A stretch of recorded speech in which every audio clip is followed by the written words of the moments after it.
Subscribe करें और bell दबाएं ताकि कोई खबर रह न जाए।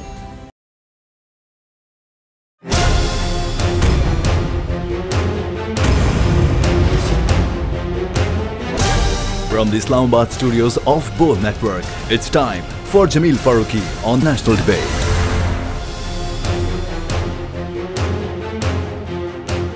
Good evening, welcome to National Debate. Diplomatic level पर किसी भी मुल्क के लिए दो टोक या सख्त मौक़िफ़ रखना इंतहाई मुश्किल काम है, और ख़ास तौर पर तीसरी दुनिया के ऐसे मुल्क के लिए जो वॉर ऑन टेरर में एक स्ट्रेटेजिक पार्टनर का दर्जा रखता हो।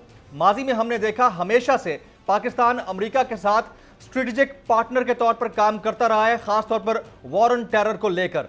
और हालिया वज़ीर आज़म पाकिस्तान यानी इमरान खान साहब जब हुकूमत में नहीं थे, अपोजिशन में थे, तो उनका एक ख़ास स्टैंड था, उनका एक ख़ास मौक़िफ़ था और उन्होंने स्टैंड लिया हुआ था कि अमरीकी ड्रोन हमले पाकिस्तान में नहीं होने चाहिए। उनका यह भी मौक़िफ़ था कि पाकिस्तान के हवाई अड्डे, पाकिस्तान की एयर बेसिस अमरीका के लिए इस्तेमाल नहीं होनी चाहिए या अमरीका के ज़ेर इस्तेमाल नहीं रहनी चाहिए। इससे अलावा भी वज़ीर आज़म इमरान खान ने जब अपनी पार्टी के मंशूर को तजवीज़ किया तो उसके अंदर एक बात बड़ी इंपॉर्टेंट थी। उन्होंने कहा था कि हमने कभी भी अपने दौरे इक़्तिदार के अंदर सलाला जैसे हमले नहीं होने देने, यानी सलाला अटैक्स जैसे हमले उनके दौरे हुकूमत में कभी नहीं होंगे। और हाल ही में उन्होंने एक इंटरव्यू दिया, उस इंटरव्यू में जब एंकर ने उनसे सवाल किया कि पाकिस्तान अपने एयर बेसेस अमेरिका को दे सकता है टेररिस्ट के खात्मे के लिए, तो उस पर इमरान खान साहब का क्लियर कट जवाब था कि एब्सोल्युटली नॉट। ये एब्सोल्युटली नॉट कहना इतना आसान काम नहीं है एक ऐसे मुल्क के लिए जो हमेशा अपनी पॉलिसी को ग्रे एरिया में रखता है, फ्लेक्सिबल रखता है, लचकदार रखता है।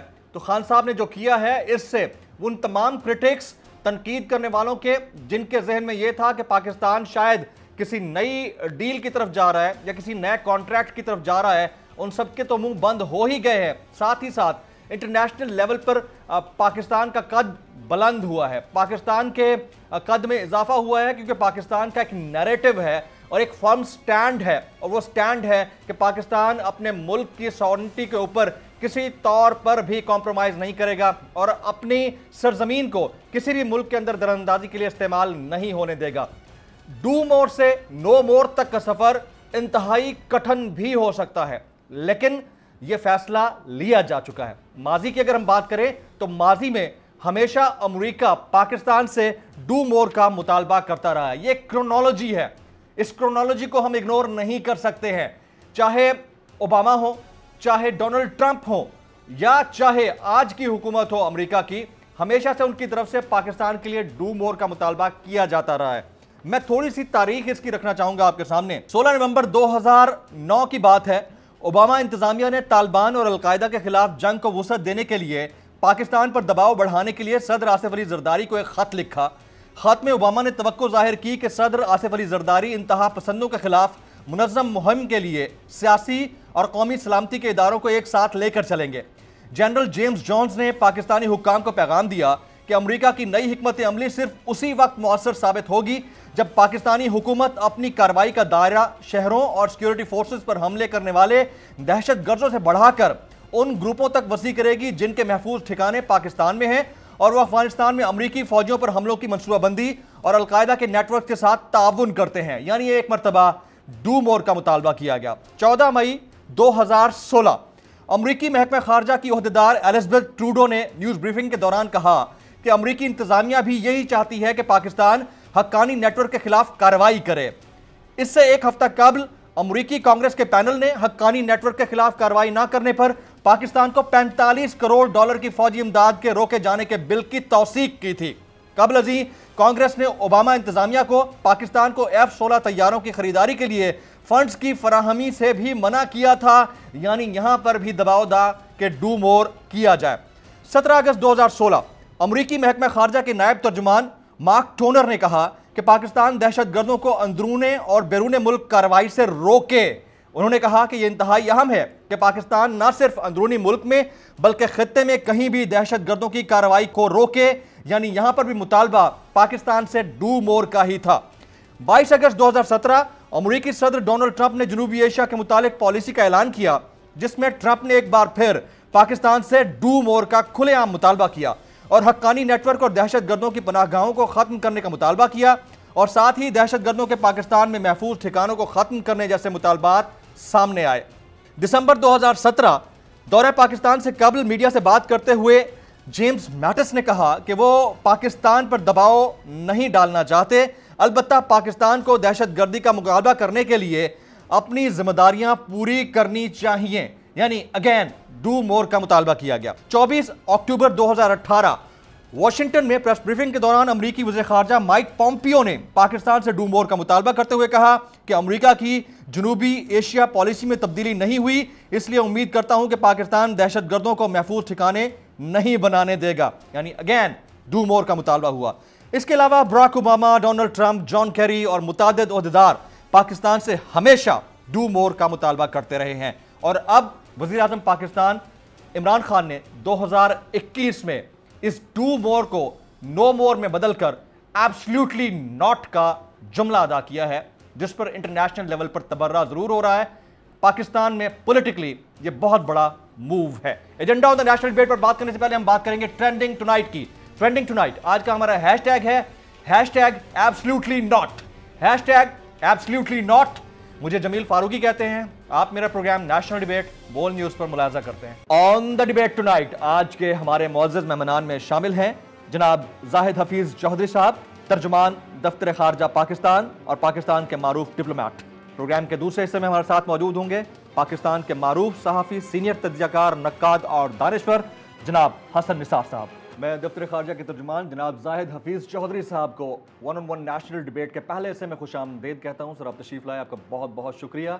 सबसे पहला सवाल मेरा आपसे इंतहाई इम्पॉर्टेंट पाकिस्तान के नैरेटिव के ऊपर रहेगा, दैट वाज एब्सोल्युटली नॉट, और पाकिस्तान का टॉप ट्रेंड है, हैशटैग है डू मोर से नो मोर तक का सफ़र। क्या ये मुस्तकिल स्ट्रेटेजिक पैराडाइम शिफ्ट है हमारी पॉलिसी में? जी फारूकी साहब, देखें, अफ़गानिस्तान में पाकिस्तान का जो अफ़गान अमन का प्रोसेस है उसमें पाकिस्तान का एक रोल रहा है and we are committed to Afghan peace process. हमारा आगे भी अफ़गानिस्तान में अमन के हवाले से एक रोल रहेगा। जहाँ तक एब्सोल्युटली नॉट की आप बात कर रहे हैं, प्राइम मिनिस्टर साहब ने अपने एक जो है वो रिसेंट इंटरव्यू में ये बात की और वो थी यूएस बेसिस के हवाले से। हमने पहले भी ये क्लियर किया कि पाकिस्तान में ना तो कोई यूएस एयर और मिलिट्री बेस है और ना ही इस तरह की कोई प्रपोजल जो है वो अंडर कंसिडरेशन है। तो प्राइम मिनिस्टर साहब ने जो बात की, that is the reiteration of Pakistan consistent policy. हम ये समझते हैं कि पाकिस्तान में इस वक्त जो है वो कोई यूएस बेस नहीं है। जी राइट, स्टेटमेंट तो बड़ा ज़बरदस्त है और अप्रिशिएट किया जा रहा है नेशनल लेवल पर भी और बाज़ जगहों पे इंटरनेशनल लेवल पर भी।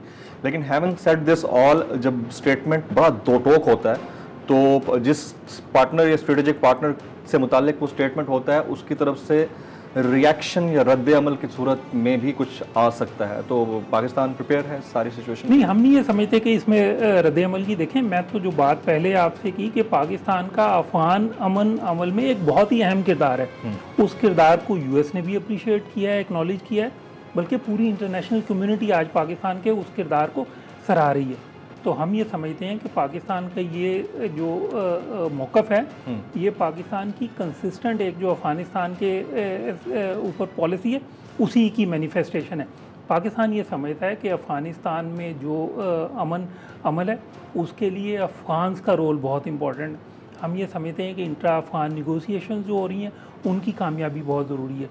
हम ये समझते हैं कि जो भी अफ़गानिस्तान के अंदर फ्यूचर डिस्पेंसेशन है उसका फ़ैसला अफ़गान्स ने करना है। तो हमारा जो रोल है वो फैसिलिटेटर का रोल है and that role will continue. Right, आपने अफगान पीस प्रोसेस की बात की तो इससे रिलेटेड एक क्वेश्चन और करके फिर मैं आगे कश्मीर के ऊपर चला जाऊंगा। वो भी बड़ी इंपॉर्टेंट डेवलपमेंट्स हैं उसके हवाले से। गुज़िश्ता रोज़ आपने बड़ी ज़बरदस्त स्टेटमेंट्स भी दी उसके ऊपर।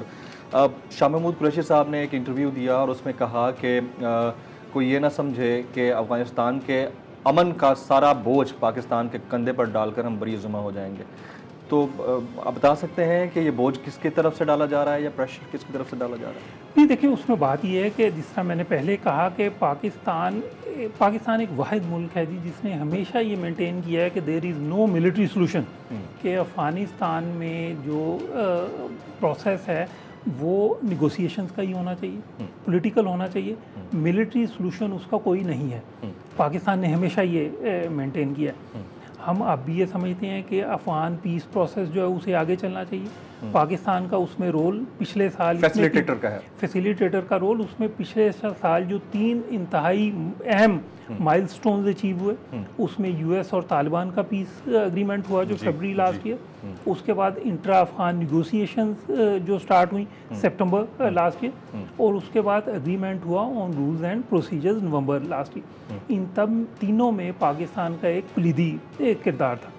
तो हम जब ये कहते हैं कि जी इसका सारा बोझ हम पर ना डाला जाए, उससे हमारी मुराद ये है कि अगर अफगान पीस प्रोसेस के अंदर कोई मुश्किलात दरपेश आती हैं तो उसकी ज़िम्मेदारी जो है वो पाकिस्तान के ऊपर नहीं ली जा सकती, क्योंकि ये एक इंट्रा अफगान निगोसिएशन से मसला हल होता है, उसमें मल्टीपल स्टेक होल्डर्स है। पाकिस्तान का रोल एक फैसिलिटेटर का है। हमने पीस प्रोसेस को सपोर्ट किया है और हम फ्यूचर में भी उसे सपोर्ट करते रहेंगे, क्योंकि हम ये समझते हैं अफ़गानिस्तान के अंदर पीस जो है वो ख़ित्ते के अमन के लिए ज़रूरी है।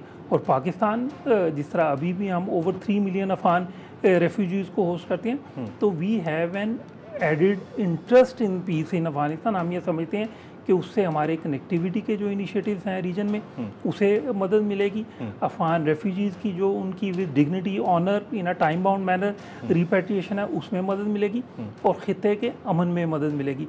अफ़गानिस्तान के अंदर जो ये बदअमनी रही उसका अफ़गानिस्तान के बाद सबसे ज़्यादा जिस मुल्क ने सफ़र किया, लोगों ने सफ़र किया, वो पाकिस्तानी है। तो इसीलिए हम ये समझते हैं अफ़गानिस्तान में अमन अमल जो है उसे मुकम्मल होना चाहिए। वो पाकिस्तान के भी इंटरेस्ट में, अफ़गानिस्तान के इंटरेस्ट में, ख़ित्ते के इंटरेस्ट में, बल्कि पूरी इंटरनेशनल कम्युनिटी के इंटरेस्ट में। मैं ये समझता हूँ कि जब पीस इन अफ़गानिस्तान आए, लेकिन जब फॉरेन मिनिस्टर ये बात करते हैं, हम ये बात करते हैं ज़िम्मेदारी, तो उससे हमारी मुराद ये होती है कि किसी किस्म की कोई जो है अगर उसके अंदर मुश्किलात दरपेश होती हैं तो उसकी ज़िम्मेदारी किसी तरह से भी पाकिस्तान पर नहीं डाली जा सकती। ठीक है, फैसिलिटेटर का किरदार है, लेकिन एयर बेसिस दिए बगैर देखें बेसिस पे तो हमारी बिल्कुल क्लियर पोजीशन है जी। पाकिस्तान के अंदर ना कोई बेसिस हैं और ना इस तरह की कोई प्रपोजल है। बिल्कुल। अब कश्मीर की बात कर लेते हैं जी। All parties conference Narendra Modi ने कॉल किया 24 जून को, और उसमें महबूबा मुफ्ती ने जाने का इनवाइट उनका एक्सेप्ट कर लिया है। तो हमारे जो हुर्रियत रहनुमा हैं उनकी जानिब से बिल्कुल खुला बयान सामने आया। उन्होंने इस APC को भी मुस्तरद किया है, और इसमें जो कठपुतली मकबूजा कश्मीर के रहनुमा है उनकी प्रेजेंस को भी मुस्तरद किया गया है, लेकिन पाकिस्तान की जानिब से अभी जवाब नहीं आया। क्या पाकिस्तान इस APC को वेलकम करता है या पाकिस्तान हुर्रियत रहनुमाओं के साथ खड़ा है? जी देखें, नहीं, हमारी तरफ से इस पर बयान तो आया। हमने ये कहा, हम ये समझते हैं कि भारत ने जो 5 अगस्त 2019 को इकदाम लिए जो कि गैर कानूनी इकदाम थे, एक तरफा इकदाम थे, उसे ना तो कश्मीरियों ने एक्सेप्ट किया, ना पाकिस्तान ने उसे एक्सेप्ट किया, और ना ही इंटरनेशनल कम्युनिटी ने एक्सेप्ट किया। अभी अगर हम देखें तो हमें इस मामले पर तशवीश है कि भारत में दोबारा हमें जो है वो ट्रूप्स बिल्डअप नज़र आ रहा है मकबूजा कश्मीर में। जी, गुज़िश्ता रोज़ आपका स्टेटमेंट था इसके ऊपर। हमें उसमें ट्रूप्स के बिल्डअप के ऊपर तशवीश है। उसके अलावा इस तरह की भी गैर मुसद्दिका इतलात हैं कि भारत मज़ीद गैर कानूनी और एक तरफा इकदाम मकबूजा कश्मीर में ले सकता है। उसमें फर्दर डिवीजन के गैर कानूनी इकदाम, फॉर एग्जाम्पल जी, उसमें फर्दर डिवीज़न, सब डिवीज़न की बात हो सकती है। और भारत की जो एक मुसलसल कोशिश है मकबूजा कश्मीर की डेमोग्राफी को चेंज करने की, उसमें हमने पहले भी ये बात की कि भारत ने वहाँ पर जो गैर कानूनी तरीके से न्यू डोमिसाइल रूल्स लेके आए, हिंदू आबादकारी करने की कोशिश कर रहे हैं, न्यू लैंड लॉज लेके आए, उससे उनकी मुसलसल एक कोशिश है कि कश्मीरियों को उनके अपने घर में, उनकी अपनी ज़मीन पर ही अक़लियत में कन्वर्ट कर दिया जाए। उसके ऊपर हम ये समझते हैं कि ये इंटरनेशनल लॉ की भी वायलेशन है, specially the 4th Geneva convention, ये United Nation Security council resolution की भी वायलेशन है। तो हम ये समझते हैं कि कोई भी फर्दर इकदाम अगर भारत मकबूजा कश्मीर में लेता है, गैर कानूनी कदम उठाता है, तो उसे पाकिस्तान भी एक्सेप्ट नहीं करेगा, कश्मीरी भी उसे एक्सेप्ट नहीं करेंगे, और इंटरनेशनल कम्युनिटी भी। इस सिलसिले में हमने अपने खदशात से इंटरनेशनल कम्युनिटी को भी फोरवार्न किया है। फॉरेन मिनिस्टर की तरफ से एक ख़त लिखा गया है UN सिक्योरिटी काउंसिल के प्रेसिडेंट को, UN सेक्रेटरी जनरल को, जिसमें हमने अपने इन खदशात का इज़हार किया है उनके साथ। भारत को इस चीज़ का इदराक करना होगा कि वो जुल्म से, जबर से कश्मीरियों की जो हक़ खुद इरादियत के लिए एक जद्दोजहद है, उसे ना वो पहले दबा सकें और ना अब दबा सकेंगे। भारत को इस चीज़ की रियलाइजेशन होनी चाहिए कि उन्होंने जो गैर कानूनी इक़दाम उठाए मकबूजा कश्मीर में, उसे हर तरफ से मुस्तरद किया गया। पाकिस्तान ने इंटरनेशनल फोरम पे इस इशू को उठाया, UN सिक्योरिटी काउंसिल की इसके ऊपर जो है वो 3 मीटिंग्स हुई सिंस 5 अगस्त 2019।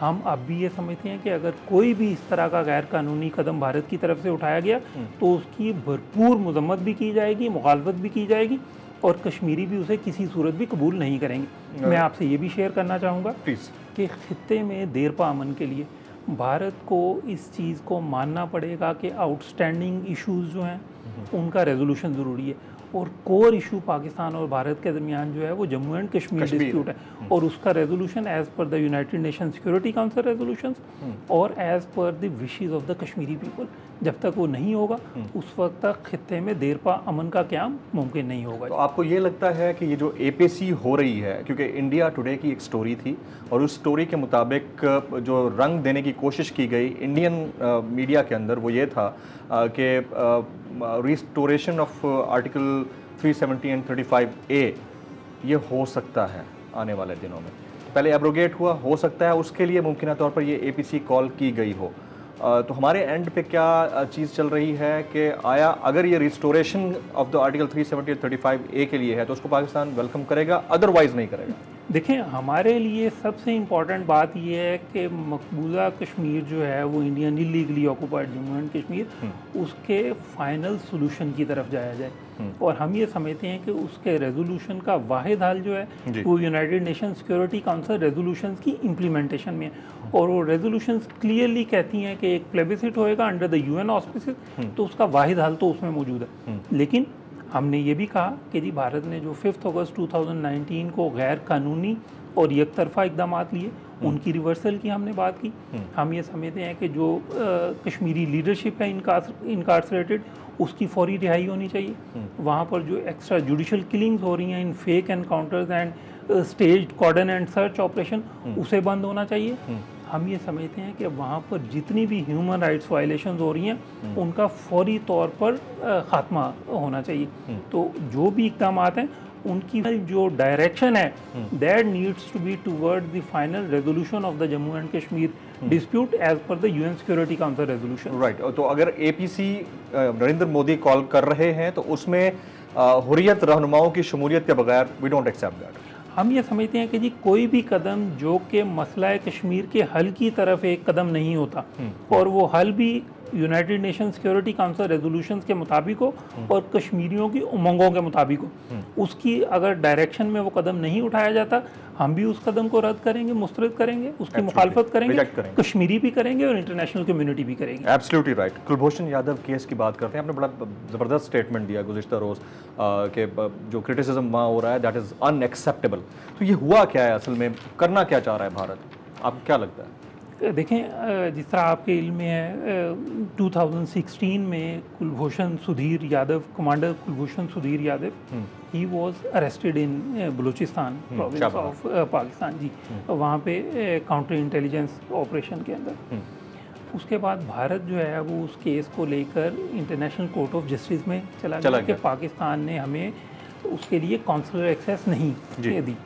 तो भारत की कोशिश ये थी कि पाकिस्तान को उस इंटरनेशनल फोरम के ऊपर ले जाकर कुलभूषण सुधीर यादव के लिए जो है वो उसकी एक्विटल के लिए और जो उसे सज़ा हुई उसकी अनलमेंट के लिए कोशिश करें। जो इंटरनेशनल कोर्ट ऑफ जस्टिस की जजमेंट थी वो बड़ी क्लियर थी, उसमें उन्होंने कहा कि जी पाकिस्तान जो है वो इसे इफेक्टिव रिव्यू एंड रिकन्सिडरेशन का एक मौका दे, और दूसरी बात यह कि पाकिस्तान इसे इन्फॉर्म करे उसके जो राइट्स हैं, और तीसरी बात यह कि उसे कॉन्सुलर एक्सेस दी जाए। तो इन तीनों चीज़ों में पाकिस्तान ने काम किया, लेकिन भारत की जो दूसरी एक दरख्वास्त थी ICJ से कि इसकी सज़ा को ख़त्म कर दिया जाए, उसे इंटरनेशनल कोर्ट ऑफ जस्टिस ने मुस्तरद कर दिया क्लियरली। उन्होंने कहा कि पाकिस्तान अपनी मर्जी से, अब ये बहुत इंपॉर्टेंट बात है फारूकी साहब जी, प्लीज कि उन्होंने उसका जो पैरा 146 है आईसीजे की जजमेंट का और पैरा 147 जो है आईसीजे की जजमेंट की, ये दोनों पैराग्राफ्स बहुत इंपॉर्टेंट है। 147 के तहत पाकिस्तान अपनी मर्जी के जरिए कुलभूषण जाधव को सजा पर नजरसानी का हक देने का पाबंद है। जी, इसमें उन्होंने ये कहा कि Pakistan own choosing, Pakistan own choosing, इसका मतलब ये है कि पाकिस्तान खुद ये डिसाइड करेगा कि किस तरह पाकिस्तान ने उसे effective review and reconsideration provide करनी है।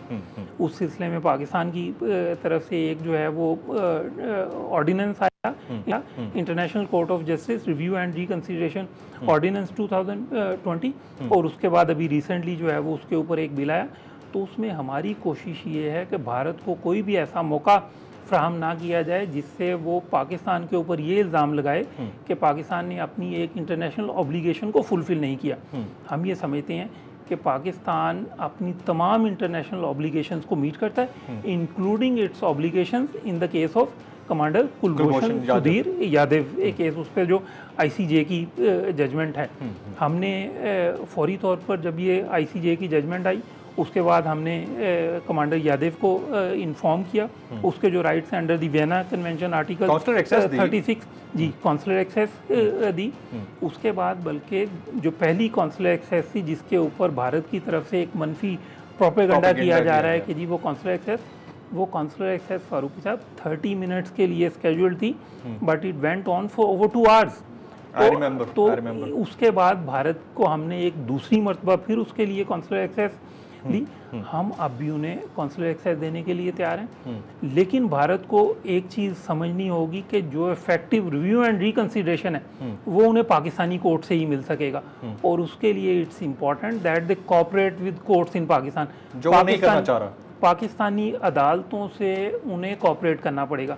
मैं ये समझता हूँ फारूक साहब कि भारत इस वक्त राह फरार इख्तियार कर रहा है। भारत को ये मालूम है कि जब वो पाकिस्तानी कोर्ट में इफेक्टिव रिव्यू एंड रिकंसिडरेशन के लिए जाएगा तो उसे बहुत मुश्किल सवालात का जवाब देना पड़ेगा। उसे ये भी बताना पड़ेगा कि कमांडर कुलभूषण सुधीर यादव जो है वो एक सर्विंग ऑफिसर था इंडियन नेवी का। उसे ये भी बताना पड़ेगा कि एक सर्विंग ऑफिसर इंडियन नेवी का पाकिस्तान के सूबा बलूचिस्तान में क्या कर रहा था। उन्हें ये भी बताना पड़ेगा कि कमांडर कुलभूषण सुधीर की अपनी कन्फेशन स्टेटमेंट्स हैं जिसके अंदर उसने एतराफ़ किया है पाकिस्तान के अंदर मुख्तलिफ जो है वो वारदातों में मुलव्वस होने का।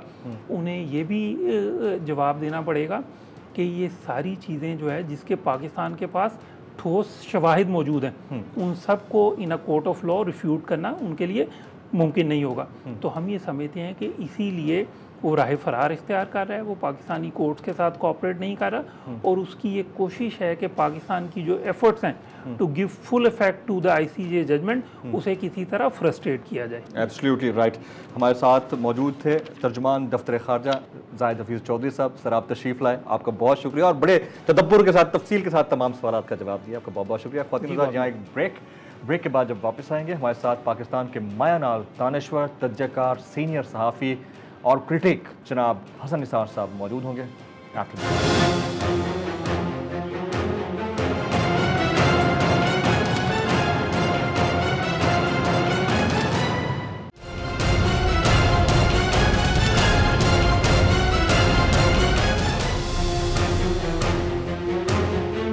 मैं पाकिस्तान के मारूफ दानिश्वर, तज्ज़ियाकार, कॉलम नवीस और सीनियर सहाफ़ी जनाब हसन निसार साहब को प्रोग्राम में खुश आमदीद कहता हूँ। सर आपने वक्त निकाला, आपका बहुत बहुत शुक्रिया।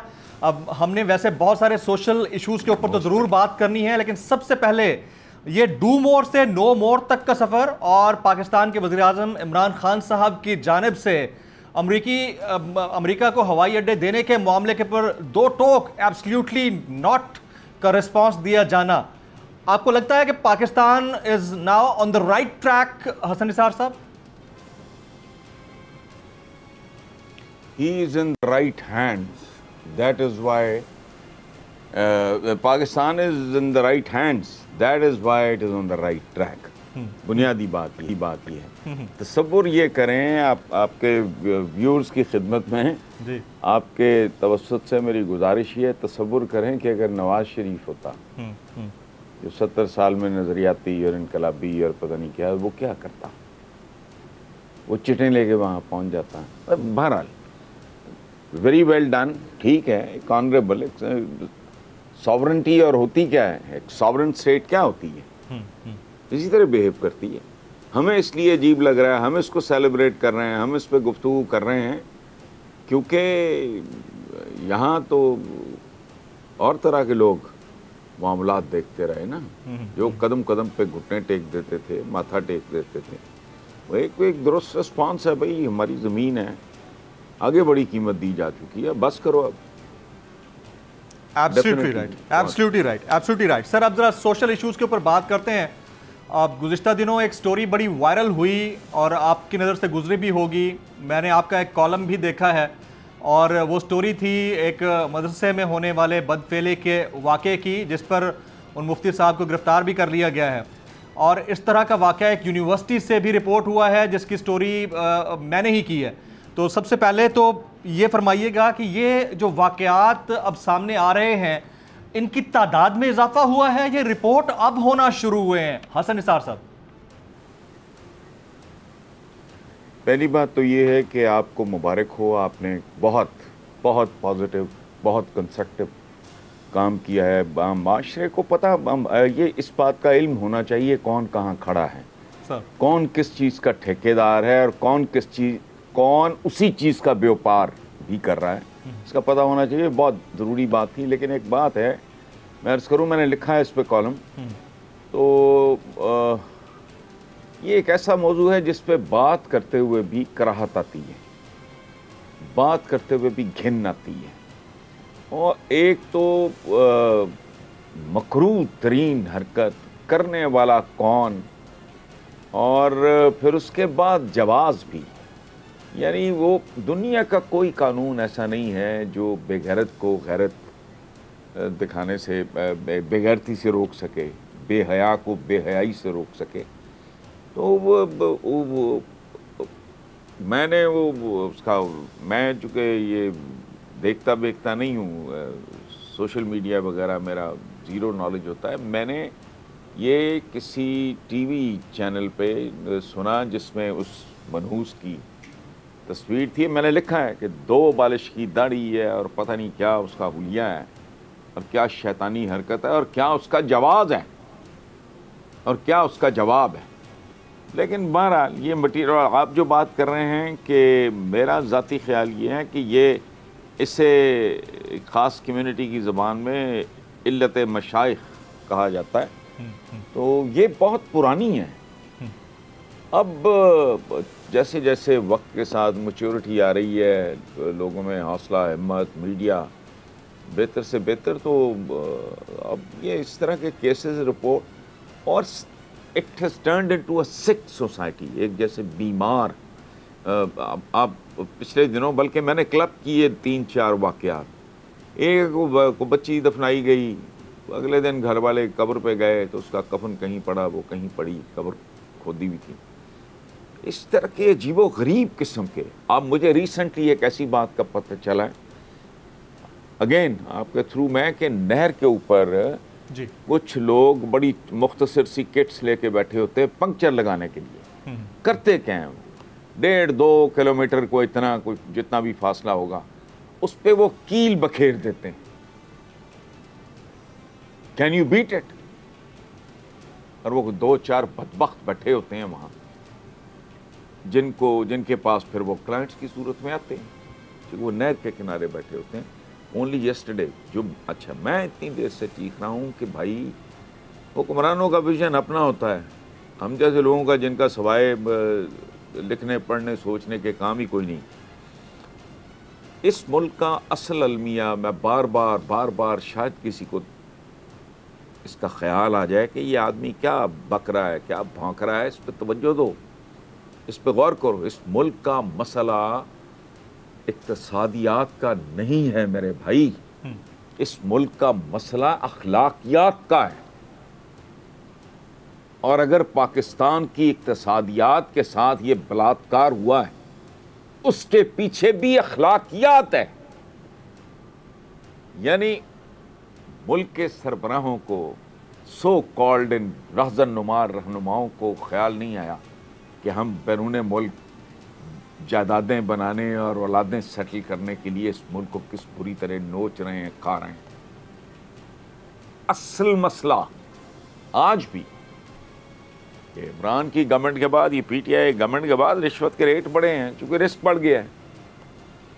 सो ये जो बात आपने की है, जिस तरफ आपने मुतवज्जो किया है, पिछले से पिछले रमज़ान एक लिंक रोड पे मॉडल टाउन में एक बंदा पकड़ा गया, उसकी अखबारों में तस्वीरें, उसके माथे पे महराब भी था, दाढ़ी भी थी, ऊपर टोपा भी रखा हुआ था, और वो रोज़ शाम को अपनी दुकान के बाहर या स्टोर के बाहर या जहाँ भी है 5, 10, 15 लोगों को ये अफ्तार वगैरह भी कराया करता था। पकड़ा किस चक्कर में गया?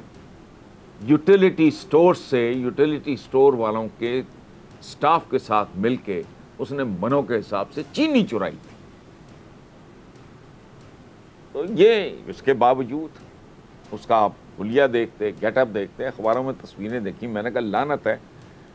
लेकिन नहीं, यहाँ तो हमने खुदा की पनाह, बहुत से लोगों ने अल्लाह का इस्तेमाल उनके नज़दीक सिर्फ यहाँ तक है कि उसकी कसम खानी होती है जी, बस। जहाँ ना दूध आपको केमिकल वाला आपको दूध मिले, दूध से लेके आपको मिर्चें तक आपको खालिस ना मिले, दवाएं खरीदते हुए बंदे के हाथ कांपे, यार को बहुत रिलायबल किस्म का कोई होना चाहिए वो जो स्टोर होता है दवा का।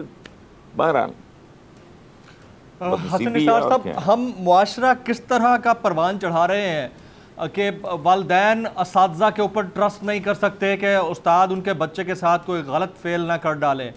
मदरसे में बच्चे को दाखिल कराते हैं तो मौलम के ऊपर अब एतमाद नहीं होता कि पता नहीं वो क्या कर डालेगा। यूनिवर्सिटी हॉस्टल्स में ताज़ा वाक़या है, कल ही मैंने रिपोर्ट किया है, उसमें एक इस्लामाबाद की एक यूनिवर्सिटी में एक राइडर के साथ, एक फूड डिलीवरी राइडर के साथ 4 लड़कों ने रेप किया। अभी तक किसी ने उसके ऊपर कोई FIR नहीं काटने दी। इंतज़ामिया बचाने की कोशिश कर रही है। हम किस तरह के अखलाकी इन्हतात से गुजर रहे हैं कि इतनी फ्रस्ट्रेटेड सोसाइटी है हमारी कि हम बच्चों को नहीं छोड़ रहे। हम ये बहुत ज़्यादा। और मैंने जो जुमला लिखा है अपने कॉलम में, मैंने कहा है कि यहाँ बदकारी साउंड बैरियर्स तोड़ चुकी है और ये मामला मुझे रिवर्स होता दिखाई नहीं दे रहा। ये आहिस्ता एक ऐसे लेवल पे आ गया है जहाँ मुझे तो ये लाइलाज लगता है। और एक और बात, मैं उसकी तफसील में नहीं जाऊँगा, को नया मसला ना खड़ा हो जाए। याद रखें जी, एक बात उस पर आप भी गौर करना, बहुत बारीकी से समझने वाली बात है। वो ये है कि रब्बुल आलमीन ने, इन कायनातों के खालिक और मालिक और राज़िक ने क्या क्या कुछ तख्लीक नहीं किया। बंदे का दिमाग घूम जाता है। सिर्फ एक यूनिवर्स, सिर्फ कुर्राए अर्ज़, ये कुछ भी नहीं है, इसकी औकात ही कोई नहीं है। इस यूनिवर्स का एक मामूली हकीर सा टुकड़ा है जैसे कुर्राए अर्ज़, जिसमें हम फुदकते फिरते हैं, इसकी कोई औकात नहीं। लामतना ही अरबों सिलसिले।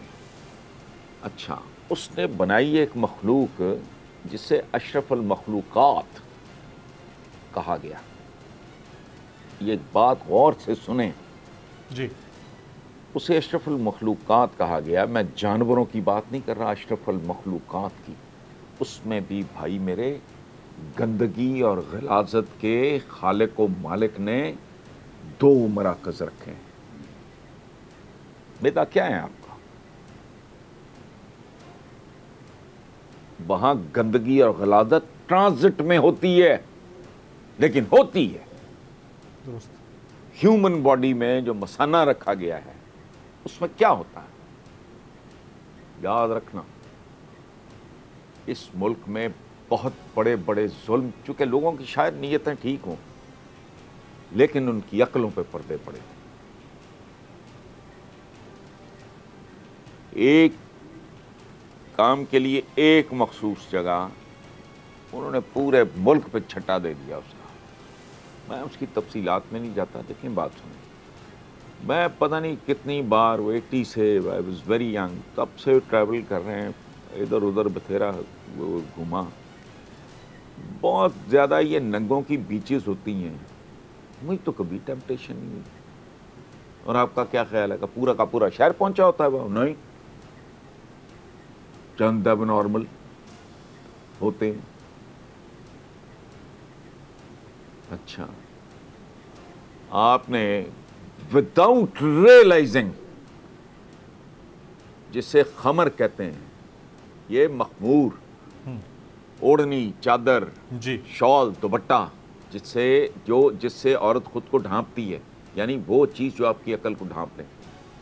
खमर का मतलब सिर्फ अल्कोहल नहीं है जो मत मार दे आपका हुस्न, आपकी ताकत, आपकी दौलत, आपकी शोहरत, आपकी जवानी, आपका शजरा नस्ल, कोई शय जो आपको गैर मुतवाजन कर दे।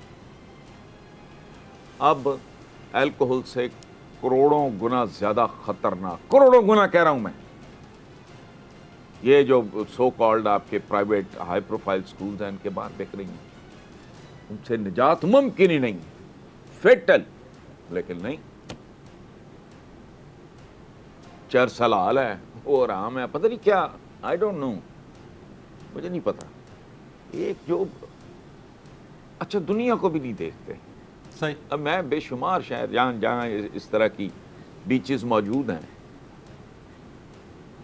कभी नहीं, बल्कि अगर को बात हुई है तो कराहत का एहसास, मैंने नहीं कहा कि उस पर गुफ्तगू करते हुए भी खाना बाहर आ जाए बंदे का, वो मतली हो जाए, कह आ जाए। वो अब नॉर्मल लोगों की एक अपनी दुनिया होती है। यहाँ इन्होंने सारा कुछ ही ना कापट के, सब कुछ है, हर गंदगी अपने अरूज पे है, लेकिन किसी के पास वो डेप्थ नहीं है, वो विजन नहीं है, वो हिम्मत नहीं है, वो इनिशिएटिव नहीं है। सर मैं यहाँ पर एक सवाल पुट करना चाहूँगा। आपने कहा कि डेप्थ नहीं है, विजन नहीं है, और जिसको करना चाहिए वो कर नहीं रहा। तो आपने खुद ही, आप जैसे बड़ों से हमने सुना है कि जैसे अवाम वैसे हुक्मरान। अब गुज़िश्ता दिनों आपने मुल्की सियासी ऐवानों के मनाजर देखे होंगे, गालम गलोच के, एक दूसरे की तरफ किताबें उछालने फेंकने के। किताबों के पहले सफ़े के ऊपर बिस्मिल्लाहिर्रहमानिर्रहीम और नामदहू वनसल्ली अला रसूलिहिल करीम लिखा हुआ था। ये सोचे समझे बगैर के बजट किताबचा या कॉन्स्टिट्यूशन की किताब तो हो सकती है, लेकिन इसकी इब्तदा अल्लाह के नाम से हो रही है, आप उसी ऐवान के अंदर बैठे हैं, और ये फिर बाद में कहना कि गाली देना पंजाब का कल्चर है, और बड़ी ही ढिठाई के साथ उसको डिफेंड भी करना। जो जिन्होंने विजन दिखाना है या जिन्होंने चीज़ों को ठीक करना है, उनकी हालत ये है, तो फिर बाकी पब्लिक का तो अल्लाह ही हाफिज है। हासन साहब, मैंने तो हमेशा इन लोगों को अल्लाह के अजाब से कम तो कभी नहीं समझा। 28-29 साल हो गए मुझे लिखते हुए। सियासतदानों को मैं मकरूह तरीन मखलूक समझता हूँ। एक ख़ास तरह का माइंड सेट आता है। वरना मुझे एक बात बताएं, आप बताओ मुझे, आपके पास अगर खुले पैसे भी हों जी, आपको मतलब पागल कुत्ते ने काटा है, आप करोगे? मैं तो नहीं करता, नॉट एट ऑल। पहले किसी टट पूंजिए से जाके पहले टिकट लो, फिर कैंपेन चलाओ, फिर दर दर जाके मिन्नतें करो, और फिर क्या करो, अवाम की खिदमत। और मैं पागल हूं? सवाए हराम खाने के इसमें टेम्पटेशन या चौधराहट के, बावकार आदमी दोनों चीजों पे लानत भेजता है। चौधराहट किस बात की? बाकी अगर सोचे तो मेरी समझ से बाहर है भाई। इतनी असेंबलियां हैं आपकी, तो ईदियों की तादाद है, इसका मतलब ये सारे ईदी हैं। मुल्क का हाल आप देख लो, ये वो मखलूक ही नहीं, आपका जुमला सही, इतने ईदी $1 मिलियन स्टेटमेंट, यानी कि इतने सारे ईदी हैं हमारे पास, यानी सारे मुफ्त में काम किए जा रहे हैं। हाँ, आवाम की खिदमत। और मुल्क का हाल देख लो। अच्छा, दूसरी बात, ये मुकद्दस ईवान शीमान नहीं होते, रवैये मुकद्दस होते हैं। फांसी घाट पे भी अगर आदमी का, तो वो फांसी घाट मुकद्दस हो जाता है। जब कोई इंसान का बच्चा अल्लाह का नाम लेके और कन्विंस्ड पूरी ताकत के साथ स्पार्टकस जब लड़ता है और उसको क्रूसिफाई कर दिया जाता है, वो सलीब मुकद्दस हो जाती है। कभी कोई पेशा मुकद्दस नहीं होता कतअन। ये जो इंसानी पेशे हैं, कहेगा जी जज बड़ा जी फलाना जी। क्यों भाई, अगर वो राशि है तो ये मुकद्दस है। उस्ताद बहुत मोहतरम, मेरे घर में मेरे बचपन के टीचर्स की तस्वीर लगी हुई है हुजूर, लेकिन अगर वो इन्वॉल्व है नकल कराने में, वो इन्वॉल्व है इम्तिहानी मरकज़ भेजने में, तो ये टीचिंग का पेशा मुकद्दस कैसे हो गया? ये कैसा ईमान है जिसने कैसा पाकिस्तान दिया है? तो इनको तो पता है औकात का कि हम यहाँ जो कुछ करने आए हैं वही कुछ कर रहे हैं वो। और ये जो लॉजिक है देखें, इसमें मेरा प्रॉब्लम है, मैं ये तो हो सकता है किसी कमज़ोरी की वजह से मैं सच पी जाऊं, झूठ शूट नहीं बोला जाता। ये जो बात इसने की है, जो भी था, ये मेरे ज़हन से नाम निकल गया। रुहेल असगर साहब, रुहेल असगर साहब थे, उन्होंने कहा गाली पंजाब का कल्चर है। अच्छा, उसमें मैं आपको एक बात बताऊं कि दुनिया की हर ज़बान के कल्चर में गाली है और बहुत दी जाती है। गलत फहमी का शिकार हो, मैं दर्जनों बार सो, मैं 6-6 महीने सो दिया। मेरा एक दोस्त, मैं आपको बता रहा हूँ, अब्दुर्रहमान साले आले शेख, सऊदी अरेबिया की दूसरी, ये आले वहाब हैं, दूसरी बड़ी फैमिली जी, वो थे हमारे स्पॉन्सर्स। उनके जो ग्रुप ऑफ कंपनीज के जो मालिक थे, उनका नाम था अब्दुल लतीफ़ साले आले शेख, उनका छोटा भाई था अब्दुर्रहमान साले आले शेख। उसकी मेरी बहुत दोस्ती हो गई। He died a few years ago. दोस्ती किस बात पे हुई? मैं उसको पंजाबी की गालियाँ हूँ, मुझे अरबी की गालियाँ, खुदा की पनाह। अच्छा, हाँ, कभी अमेरिकन को देखें गुफ्तगू करते हुए, अब मैं कह नहीं सकता, कॉमन है, उनके इशारे गालियों से बदतर हैं। SOB तो नॉर्मल है, हे यू सन ऑफ अपना, ये क्या है हमारे भी, लेकिन माँ के सामने देता है को गाली। अच्छा, उसमें मैं आपको बताऊं भाई मेरे, अच्छा, हम दोनों ना दोस्ती हमारी बड़ी हो गई, पूरा सऊदी अरेबिया हमने गाड़ी पे घुमा, and he really introduced me to that culture. मैं अगर सऊदीज़ को और सऊदी अरेबिया को समझता हूँ तो द इंटायर क्रेडिट, अल्लाह गनी की रहमत करे, अब्दुर्रहमान साले आले शेख को, उसको जाता है। खैर, तो अंग्रेज़ी में आपको नहीं पता, अब मैं यहाँ अच्छा नहीं लगता। अच्छा, पंजाबी में ये रियलिटी है। पंजाब, मेरे एक अजीज़ ने PhD की है पंजाबी बोलियों में, मैं आपको सुना देता हूँ, सारी सेंसर करनी पड़ेंगी आपको, हैरान रह जाओगे आप। ये ठीक है जुज़वी तौर, और ये हर ज़बान में गाली होती है, और गाली होती इसीलिए है कि वो दी जाती है, वो इस्तेमाल होती है, कैथारसिस है, ये एक तरह की थेरेपी है। लेकिन देखना होता है कहाँ, फोरम कौन सा है, किस जगह पर बात हो रही है, इसको देखना होता है। ये नहीं कि हर जगह एग्जैक्टली शुरू हो जाना। आप मस्जिद में खड़े होके तो गाली नहीं दोगे ना। अच्छा, चले, मुझे गालियां देने की आदत है, लेकिन मैं अपनी वालिदा के सामने, या अपने किसी बुजुर्ग के सामने, या अपने बच्चे के सामने, या अपनी बहन, बेटी, बीवी, सवाल वो यारों दोस्त में, हमारे तो ग्रीट करने का तरीका ही है। हमारे तो मूवी हाउसेस में अगर कोई ढीठों की तरह ना माने तो वो और बात है, अगर कोई बंदा बहुत अच्छा परफॉर्म कर रहा होता ना फिल्म देखने के दौरान, ओ यार क्या परफॉर्मेंस दी है, और फलां फलां है, 4 गालियां जड़ देते हैं उस पर। लेकिन देखना होता है कि आप कहाँ खड़े होके, किस माहौल में। यारों दोस्तों में चलता है जी, चलो ठीक, गुस्सा आ गया तो जी बोल, वो तुम कहाँ खड़े हो, बकौल तुम्हारे मुकद्दस, मेरे नज़दीक तो कोई मुकद्दस नहीं है। क्यों, वहाँ से वो जैसे वो नहीं है नवाज शरीफ वो घड़ी पहनता था जिसमें वो चांद से आया हुआ टुकड़ा, जी जी जी, पत्थर का लगा हुआ था, वो पत्थर लगा हुआ है वहाँ, क्या है वो ईंटों रोड़ों बजरी सरिये की बनी हुई एक बिल्डिंग है, मुकद्दस क्या है इसमें, क्या मुकद्दस? मुकद्दस रवैये, बिल्डिंगें नहीं होती और पेशे मुकद्दस नहीं होते। मैंने कहा ना जी कि उस्ताद से बड़ा कौन पेशा, अभी आप उस्ताद का किस्सा सुना चुके हो, वो मुकद्दस है, वो जिल्लत की अलामत है, शर्मिंदगी का चलता फिरता इश्तिहार है। कहने को उस्ताद उस्ताद मुकद्दस, कैसे मुकद्दस भाई? जज की मैंने मिसाल दी, जज अगर राशि है, वो इंसाफ बेच रहा है, वो अब मैं क्या कहूं, वही है ऐसे हमने घड़े हुए हैं जुमले। जमहूरियत बेहतरीन इंतकाम, वो दुर फिटे मुंह, जमहूरियत है भी कि सही है भी कि नहीं वो?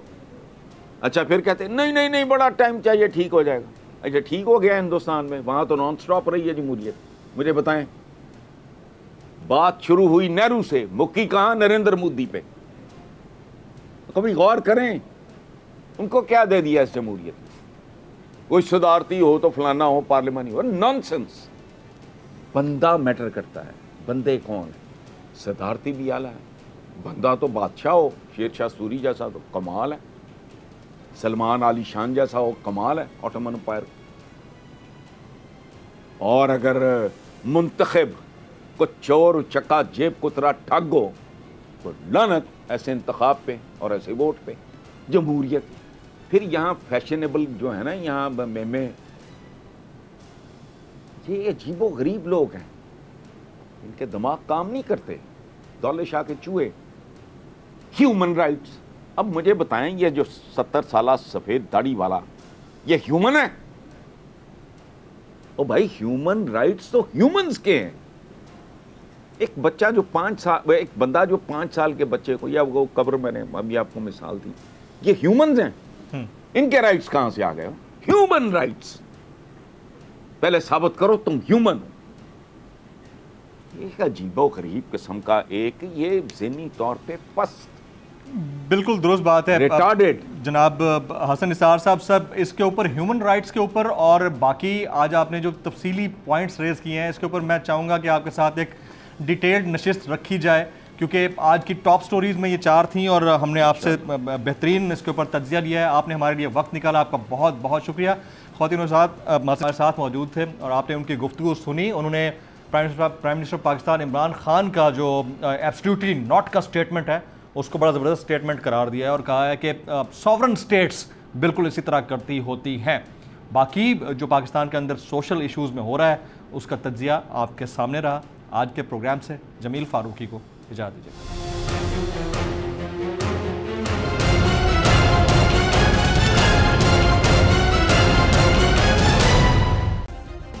सब्सक्राइब करें और बेल दबाएं ताकि कोई खबर रह न जाए।